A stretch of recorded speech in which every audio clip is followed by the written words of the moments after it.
Hello everyone, এই যে দেখছো আমাদের ব্যাগপত্র সব রেডি। আবারও আমরা বেরিয়ে পড়েছি ঘুরতে।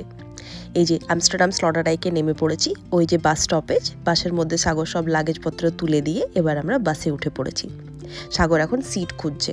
এই তো আমাদের সিটও পেয়ে গেছি অ্যান্ড বসেও পড়েছি। অ্যান্ড বলতে বলতেই বাসটা ছেড়েও দিল। জানো তো, ইউরোপে এসে এখনও অবধি যে কটা জায়গায় আমি ঘুরেছি সব থেকে বেশি এক্সাইটেড আমি এটার জন্যে। বাট এই ব্লগে আমি নামটা বলবো না কোথায় যাচ্ছি। তোমরা যদি ভালোভাবে ব্লগটি দেখো তাহলে ব্লগের মধ্যেই তোমরা নামটি জানতে পেরে যাবে। আমি ইউরোপে আসার আগেই সাগর একবার এখান থেকে ঘুরে গেছে, সেটা নিয়ে আমি সারাটা রাস্তা ওকে টিজ করে যাচ্ছি। জানো তো, আমার এই লম্বা জার্নিগুলো বেশ ভালো লাগে। আমাদের হাতে তখন অগাধ সময়, প্র্যাকটিক্যাল থেকে আজগুবি সব ধরনের গল্প চলতে থাকে আমাদের। আর জানলার বাইরেটা এত সুন্দর, মনে হয় কোনো সিনেমার দৃশ্য দেখছি। কোন ফাঁক দিয়ে যে সময় পার হয়ে যায় বুঝতেই পারি না। কিন্তু সাগর হয়েছে উল্টো, ও আবার সিনেমা চালিয়ে বসে, না তো সময় কাটতেই চায় না।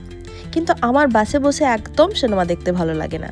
আমার মনে হয় সময়টা পাস করার থেকে আমি উপভোগ করতেই বেশি ভালোবাসি।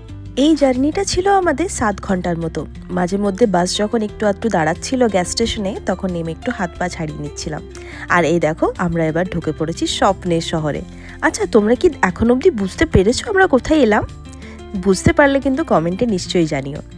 আমরা এবার হাঁটছি রুমের দিকে। আচ্ছা, তোমরা ততক্ষণ কিন্তু সাবস্ক্রাইব করে নাও। আমি চাই না যে তোমাদের পরের ব্লগগুলো একটাও মিস হোক।